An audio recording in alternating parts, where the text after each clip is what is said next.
Okay. So, hello my dear students. I welcome you all to our YouTube channel. मेरा नाम है अनिल शर्मा और हम लोग केमिस्ट्री के बढ़िया से वीडियो लेक्चर्स कर रहे हैं।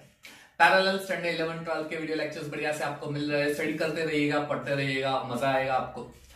तो 11th स्टैंडर्ड में स्ट्रक्चर ऑफ एटम जो हमने किया है उसका प्रीवियस वीडियो लेक्चर हमने देखा था कि किस तरह से हमें लाइमैन सीरीज मिलती है, बाल्मर सीरीज मिलती है, पार्शियल सीरीज मिलती है, ब्रैकेट मिलती है, फन सीरीज एक्सेट्रा, वो हमने पढ़ लिया है। ठीक है, तो अगर आपने वो वीडियो लेक्चर नहीं देखा है तो पहले वो वीडियो लेक्चर अच्छे से देख लो, क्योंकि आज के वीडियो लेक्चर में उसके बेस पे बहुत सारी चीजें आने वाली है ना।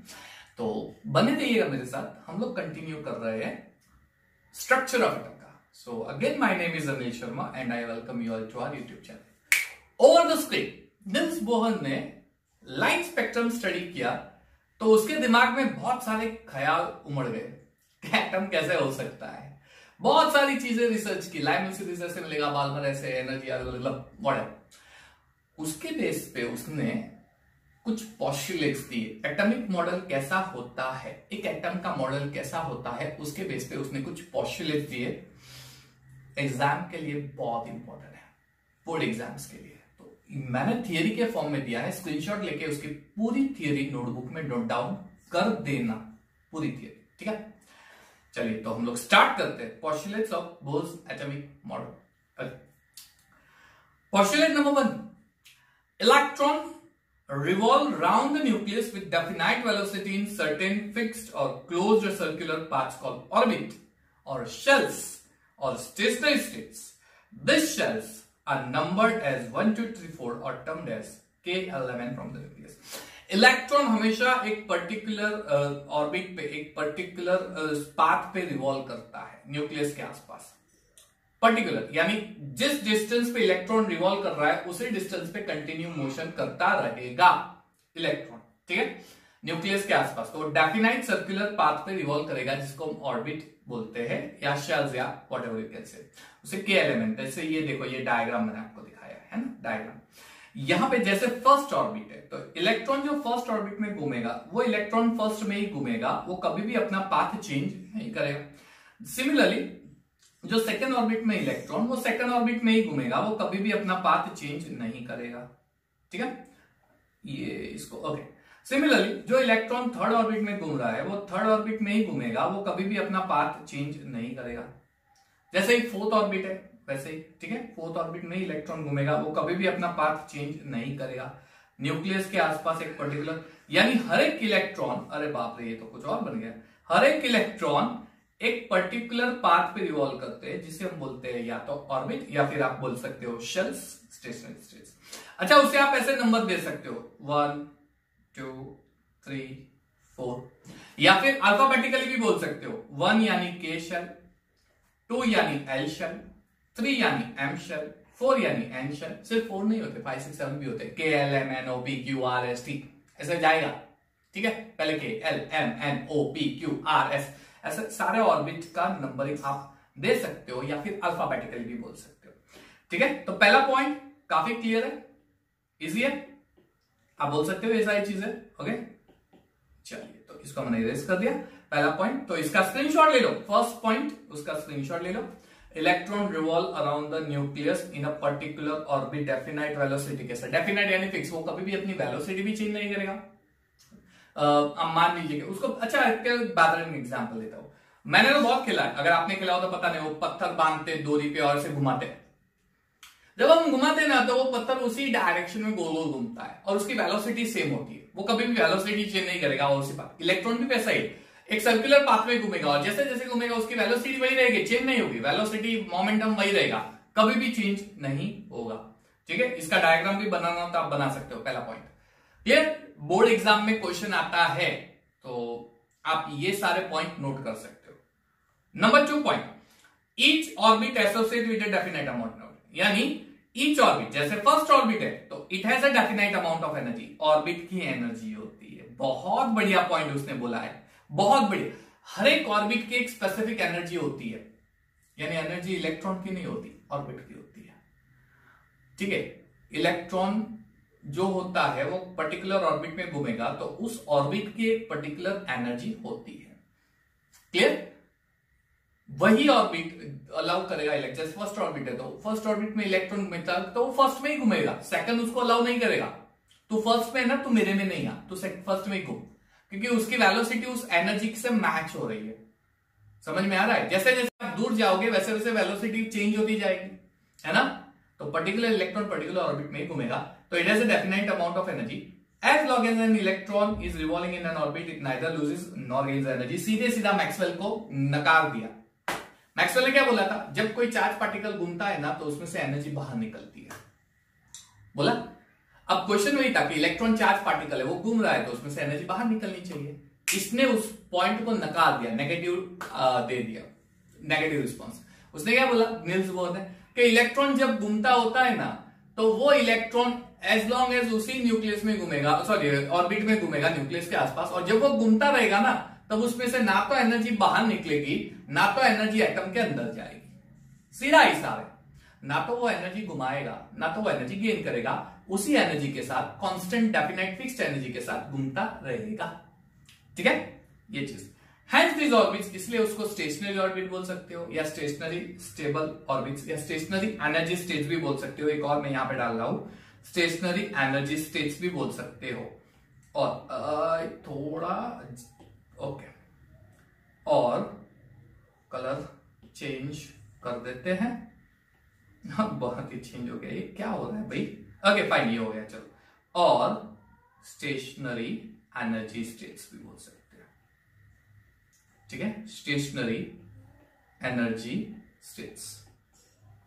क्लियर? यानी जब इलेक्ट्रॉन एक ऑर्बिट में घूमेगा तो एक डेफिनाइट एनर्जी के साथ घूमेगा। जब तक वो उस ऑर्बिट में है तब तक वो ना एनर्जी गेन करेगा ना एनर्जी लूज करेगा। क्लियर? ये point. The energy, third point देखो, बहुत बढ़िया पॉइंट है। The energy of an electron changes only when it moves from one orbit to another. The energy is absorbed when an electron moves from inner orbit to outer orbit. The energy is emitted when the electron jumps from outer orbit to inner orbit. मैंने क्या बोला? Electron nucleus के आसपास जब घूमेगा orbit में, तो जब ऑर्बिट में घूमता रहेगा तब ना तो वो एनर्जी लूज करेगा ना गेन करेगा। अगर वो ऑर्बिट चेंज कर रहा है तो ही वो एनर्जी लूज करेगा या गेन करेगा। यानी इलेक्ट्रॉन जैसे फर्स्ट में से सेकंड में या थर्ड में जाएगा, या थर्ड में से सेकंड में या फर्स्ट में आएगा, तो ये चीज होगी जब वो एनर्जी या तो गेन करेगा या तो एनर्जी लूज करेगा। यानी ऑर्बिट चेंज करेगा तब जाके एनर्जी चेंज होगी। अब उसमें भी अंदर से बाहर जाएगा, यानी जैसे फर्स्ट से सेकंड आया या फर्स्ट से थर्ड आया या फर्स्ट से फोर आया या सेकंड से थर्ड या सेकंड से फोर्थ, तो ये चीज कब होगी? जब वो एनर्जी गेन करेगा।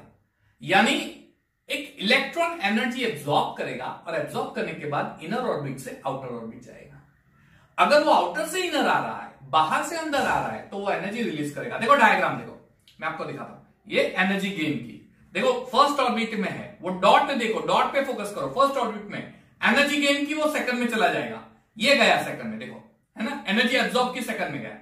तो एनर्जी एब्जॉर्ब करेगा तो अंदर से बाहर जाएगा। अब ध्यान से देखो, ये एनर्जी छोड़ेगा, सेकंड से एनर्जी छोड़ेगा, फर्स्ट में आएगा, एनर्जी छोड़ी फर्स्ट में आ गया, है ना। यानी जब वो एनर्जी एब्जॉर्ब करेगा तो अंदर से बाहर जाएगा, और जब एमिट करेगा तो बाहर से अंदर आएगा। कितना आसान पॉइंट है, बहुत आसान पोस्टुलेट है, याद रखना। वापस रिपीट कर रहा हूं, एग्जाम में एक बढ़िया सा क्वेश्चन आ सकता है, right postulates of Bohr's atomic model, Niels Bohr atomic model. I guess समझ में आ गया होगा। ठीक है, तो पहली चीज, इलेक्ट्रॉन जो है वो डेफिनाइट न्यूक्लियस के आसपास डेफिनाइट पाथ पे घूमेगा, जिसकी वेलोसिटी सेम होगी, जिसे हम ऑर्बिट बोलते हैं। ठीक है, अच्छा, उसको 1 2 3 4 या के एलिमेंट भी बोल सकते हैं। अच्छा, दूसरी चीज हमने क्या देखी कि इलेक्ट्रॉन जब घूम रहा होता है ना, तब वो तो ना तो एनर्जी लूज करेगा ना एनर्जी गेन करेगा जब एक पर्टिकुलर ऑर्बिट में होगा। लेकिन अगर उसने ऑर्बिट छोड़ा तब वो एनर्जी लूज या गेन करेगा। अंदर से बाहर जाएगा तो वो गेन करेगा, बाहर से अंदर आएगा तो लूज करेगा। क्लियर? चलिए, तो ये भी स्क्रीनशॉट ले लिया हो, नहीं लिया हो तो ले लो, स्क्रीनशॉट ले लो मेरे प्यारे बच्चों। चलो okay fine fine fine fine. अब दूसरी चीज, द एनर्जी एब्सॉर्ब्ड और emitted in a transition is equal to the difference between the energy of the two orbit. ओ, ट्रांजिशन का मतलब क्या हुआ? ट्रांजिशन का मतलब वही, अंदर से बाहर गया वापस अंदर आया। देखो ये दिखाता हूं वापस, ये फर्स्ट ऑर्बिट में है, ये रेडिएशन स्क्रीन पे देखो रेड कलर की ये रेडिएशन आ रही है, देखो ये रेडिएशन आई और ये फर्स्ट ऑर्बिट, ये कहीं ठीक है, वापस देखो, एमिट करेगा। अब देखो ये इलेक्ट्रॉन फर्स्ट ऑर्बिट में घूम रहा है, ठीक है। अब देखो रेडिएशन आई, स्ट्राइक हुई, बाहर गई। अब ये ट्रांजिशन होता है, यानी अंदर से बाहर गया, वापस अंदर आया, ए गया, ए आया, गया आया, गया आया, ट्रांजिशन बोलते हैं, चेंज हो रहा है, अंदर से बाहर वापस आया, अंदर से बाहर वापस, तो उसे ट्रांजिशन बोले। एक पूरे रन को ट्रांजिशन, पूरे रन को यानी अंदर से बाहर गया, बाहर से अंदर, ठीक है, तो उसे ट्रांजिशन बोलते हैं। क्लियर? अच्छा, ओके फाइन, तो इसको निकाल देते हैं। ओके, ट्रांजिशन, तो ये जो ट्रांजिशन होता है ना, द एनर्जी एब्जॉर्ब्ड और एमिटेड इन अ ट्रांजिशन, ये कितनी एनर्जी एब्जॉर्ब करेगा, सर, यानी जब वो फर्स्ट से बाहर जाएगा या बाहर से अंदर आएगा तो एनर्जी एब्जॉर्ब करेगा या एमिट करेगा। तो क्वेश्चन ये है कितनी एब्जॉर्ब कर रहा है या कितनी एमिट कर रहा है। तो दो ऑर्बिट के बीच में, दो ऑर्बिट, देखो ध्यान से, दो ऑर्बिट के बीच में जो, ओ आई एम सॉरी, कलर मेरा अब चला गया, चलो, दो एनर्जी के बीच में, दो ऑर्बिट के बीच में जो एनर्जी का डिफरेंस होता है ना, उतनी एनर्जी या तो एब्जॉर्ब करेगा या एमिट करेगा। पहले ही मैंने बोल दिया, ऑर्बिट क्या है, एक एनर्जी स्टेट है, उसकी हर एक ऑर्बिट की एक एनर्जी होती है, पहले ही हमने देख लिया, सेकंड पॉइंट में ही हमने देखा, every orbit has its own energy, first point, second point, first point में, ठीक है, यानी फर्स्ट ऑर्बिट की कुछ एनर्जी होगी, सेकंड की कुछ एनर्जी होगी। अब फर्स्ट में से सेकंड में जा रहा है तो एनर्जी एब्जॉर्ब करेगा, कितनी करेगा, तो जितनी उसकी डिफरेंस होती है, वो दो ऑर्बिट के बीच में जितना डिफरेंस होता है, या कितनी एमिट करेगा, दो ऑर्बिट के बीच में जितना डिफरेंस होता है। तो फॉर्मूला है delta E is equal to E2 minus E1, ये फॉर्मूला है, ठीक है। प्लैंक्स कांस्टेंट आपको पता ही है, hv, ठीक है। चलिए, तो एनर्जी एमिटेड और absorbed it is in the form of quanta. ये बढ़िया सा बड़ा है क्वांटा, इसके बारे में तो मैंने आपको बताया यार, quanta, photo electric effect. Energy जो होती है ना, वो सिंगल पार्टिकल नहीं होता, वो पूरा एक बंच होता है पार्टिकल का, पार्टिकल्स का बंच होता है जिसे हम क्वांटा बोलते हैं। तो पूरे एक बंच को वन क्वांटा बोलते हैं, ऐसे दो तीन बंच होते हैं तो 2-3 क्वांटास, तो एनर्जी क्वांटा के फॉर्म में एब्जॉर्ब करेगा। तो ये फॉर्मूला है एनर्जी फाइंड करने की। अगर आपको, अच्छा, एक बड़ी बेहतरीन सा एग्जांपल देके बताता हूं, चलो आपको मैं एक एग्जांपल देके बता रहा हूं, ठीक है। मान लीजिए n इज इक्वल टू 1 में से वो सीधा n इज इक्वल टू 3 में गया। अब आपको ये बोल रहे हैं कि 1 से 3 में जाने के लिए उसने एनर्जी एब्जॉर्ब की, तो what is the amount of energy absorb, कितनी एनर्जी एब्जॉर्ब की, तो चेंज इन एनर्जी, कितनी एब्जॉर्ब की, तो इन दोनों के बीच में जो एनर्जी का डिफरेंस होगा उतनी एनर्जी एब्जॉर्ब करेगा, यानी energy in third orbit minus energy in first orbit, दोनों के बीच का जो डिफरेंस होगा उतनी एनर्जी एब्जॉर्ब कर रहा है। Simple, clear. अच्छा, आपको ऐसा बोले कि सेकंड है, उसमें से फिफ्थ में गया तो उसने कितनी एनर्जी एब्जॉर्ब की, तो फिफ्थ ऑर्बिट में गया माइनस सेकंड ऑर्बिट, यानी फिफ्थ और सेकंड के बीच का जो डिफरेंस होगा वो उतनी एनर्जी एब्जॉर्ब करेगा या एमिट करेगा, ठीक है। ये चीज याद रखना। ओके फाइन, तो ये हो गई आपकी।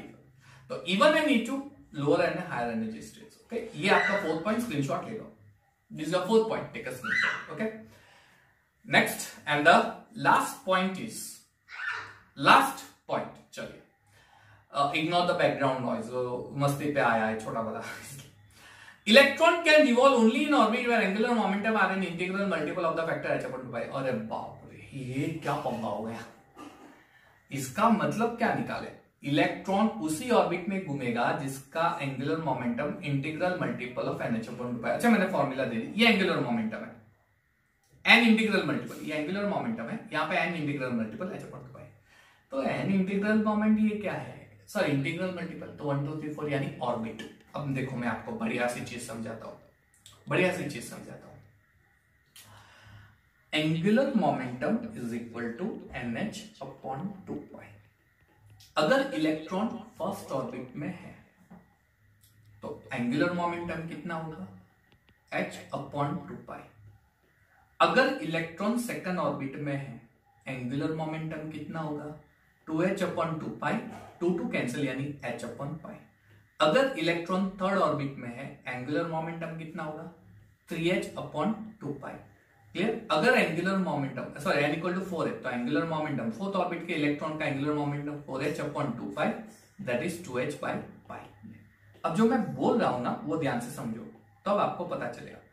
मैंने ये बोला है, ये पॉइंट देखो, मैंने ये पॉइंट दिया है आपको कि electron can revolve only in orbit where angular momentum are an integral multiple of the factor of h। तो ये थोड़ा कॉम्प्लिकेटेड स्टेटमेंट लगता है, लेकिन समझने में क्या होगा, फर्स्ट ऑर्बिट में कौन से इलेक्ट्रॉन घूमेंगे, जिस इलेक्ट्रॉन का एंगुलर मोमेंटम h/2π होगा वही घूमेगा, दूसरे नहीं घूमेंगे।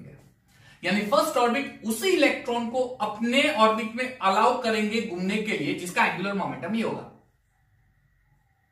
अगर उसका एंगुलर मोमेंटम h/π हुआ तो फर्स्ट ऑर्बिट अलाउ नहीं करेगा, नहीं तेरा एंगुलर मोमेंटम मेरे ऑर्बिट के इलेक्ट्रॉन से मैच नहीं हो रहा है, मेरे ऑर्बिट में इतना एंगुलर मोमेंटम होगा तो ही तू घूम सकता है, नहीं तो दूसरी जगह जा, बाढ़ में जा, है ना। तो अब इसका मतलब अगर ये h/π है तो वो फर्स्ट में नहीं घूमेगा तो सेकंड क्या बोलेगा, आजा तू मेरे पास घूम, तेरा एंगुलर मोमेंटम मेरे से मैच हो रहा है, तो वो सेकंड में घूमेगा। अगर एंगुलर मोमेंटम 2h/π है तो फर्स्ट तो अलाउ नहीं करेगा, सेकंड भी नहीं करेगा, थर्ड भी नहीं करेगा, क्योंकि उसका एंगुलर मोमेंटम फर्स्ट का ये होना चाहिए, सेकंड का ये, थर्ड का ये।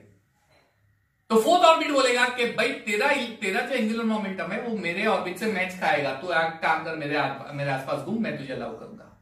This is the actual point. यानी हर एक इलेक्ट्रॉन का एक पर्टिकुलर एंगुलर मोमेंटम होता है, उस एंगुलर मोमेंटम के हिसाब से वो पर्टिकुलर ऑर्बिट में घूमेगा। अगर उसका एंगुलर मोमेंटम फर्स्ट ऑर्बिट से मैच करेगा तो फर्स्ट में घूमेगा, नहीं कर रहा है तो वो सेकंड में चेक करेगा, मेरा इससे मैच हो रहा है, नहीं करेगा तो थर्ड में चेक, ऐसे मैच करेगा। ठीक है, तो ये पॉइंट ये कि it revolve only in orbits where angular momentum, उसी ऑर्बिट में रिवॉल्व करेंगे जिसका angular momentum integral multiple of h/2π, multiply करके देख लो आपको पता चल जाएगा। ये आपका बढ़िया सा फोर्थ पॉइंट स्क्रीनशॉट ले, फिफ्थ पॉइंट सॉरी, है ना। ठीक है, तो ये हो गया पूरा आपका बोस पॉस्टुलेट। पॉस्टुलेट में पहला पॉस्टुलेट था कि इलेक्ट्रॉन न्यूक्लियस के आसपास डेफिनाइट वेलोसिटी से रिवॉल्व करेगा सर्कुलर पाथ में, जिसे हम ऑर्बिट या शेल्स बोलते हैं, टर्म 1 2 3 4 या K11। एक और चीज, इसे हम लोग निल्स बोर नहीं बोला था, ये जो KLMN है या first second third fourth orbit है, इसे प्रिंसिपल क्वांटम नंबर भी बोलते हैं। This is also called principal quantum number भी बोला जाता है, नोट कर देना ये भी। ठीक है, फर्स्ट पॉइंट में नोट डाउन कर देना। सेकंड, हर एक ऑर्बिट एक डेफिनाइट एनर्जी से घूमता रहेगा। अच्छा, एज लॉन्ग एज ये एक पर्टिकुलर ऑर्बिट में होगा तब तक वो एनर्जी ना लूज करेगा ना गेन करेगा। लेकिन अगर उसने ऑर्बिट चेंज की, इसका मतलब उसने एनर्जी गेन की या लूज की। अगर वो अंदर से बाहर जाएगा तो एब्जॉर्ब करेगा, अगर बाहर से अंदर आएगा तो एमिट करेगा। एंड फोर्थ पॉइंट कि कितनी एनर्जी एब्जॉर्ब करेगा या एमिट करेगा, तो दो ऑर्बिट के बीच में जो एनर्जी का डिफरेंस होता है उतनी एनर्जी एब्जॉर्ब करेगा या एमिट करेगा। एंड लास्ट पॉइंट, इलेक्ट्रॉन उसी ऑर्बिटल में घूमेगा जिसका angular momentum integral multiple of h/2π होता है। 5 पॉइंट, बेहतरीन सा क्वेश्चन एग्जाम में आ सकता है। क्लियर? तो यहां पे हम लोग समाप्त कर रहे हैं, समाप्ति की घोषणा हो रही है। नेक्स्ट वीडियो लेक्चर में मैं कुछ एक्सप्रेशंस दूंगा, डायरेक्टली हम लोग डिराइव नहीं करेंगे, डिराइव का कोई मतलब नहीं है, राइट। कॉम्पिटिटिव एग्जाम में कभी भी डेरिवेशन नहीं आएगा, तो हम लोग सीधी फॉर्मूला देख लेंगे और फॉर्मूला के बेस पे हम लोग न्यूमेरिकल्स ट्राई करेंगे। अदरवाइज मैरिज के बोस एटॉमिक मॉडल के क्या एडवांटेजेस थे, क्या डिसएडवांटेजेस, वो हम देखेंगे। क्लियर? और उसके बाद जो है बोस एटॉमिक मॉडल के लिमिटेशंस की वजह से नया मॉडल कौन सा आएगा वो हम लोग स्टार्ट करेंगे। Till then keep watching my video, take care of yourself everyone, and of course yes, पढ़ते रहिएगा, आगे बढ़ते रहिएगा। I am always there with you. Okay, thank you everyone and have a nice